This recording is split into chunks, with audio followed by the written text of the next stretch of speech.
Unfazed India to hold G20 event in Leh. In a strong message to China, the government plans to hold its next G20 engagement group meeting in Leh this month. Exactly 3 years since security forces first detected unusual numbers of PLA troops along the line of actual control in Ladakh.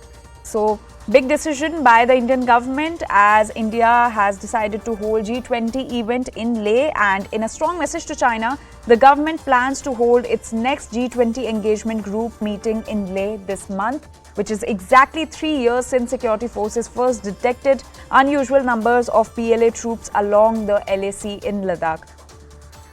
Crossing over to Abhishek Jha on this story. Abhishek, can you give us more details about this G20 event that has now been decided to be held in Leh, the meetings that have now been decided to be in Leh? What message does this send out?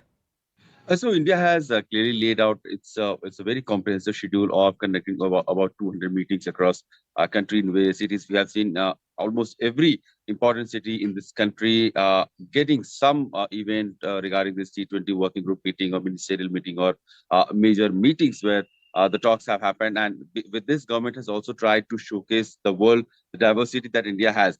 In the same spirit, India is also conducting like meetings in Jammu and Kashmir, in Arunachal Pradesh, which is now being contested by other parties. In fact, despite the the contestation by Chinese side, India has taken the G20 group meetings and the representatives to Arunachal Pradesh recently.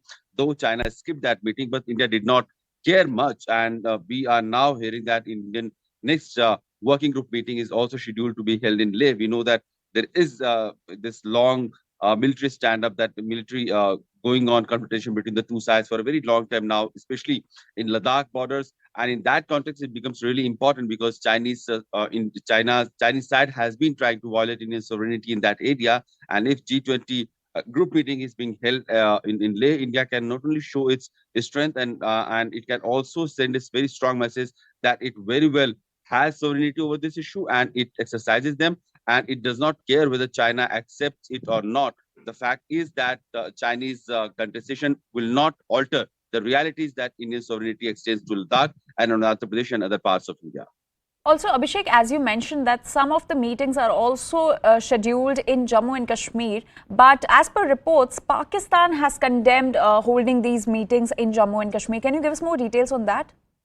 Of course, like we said that India did not care much on the contest or the situation or the questions that were raised from the Chinese side or the Pakistani side, because India has reiterated in the past that Jammu and Kashmir is very much Indian inalienable part of India.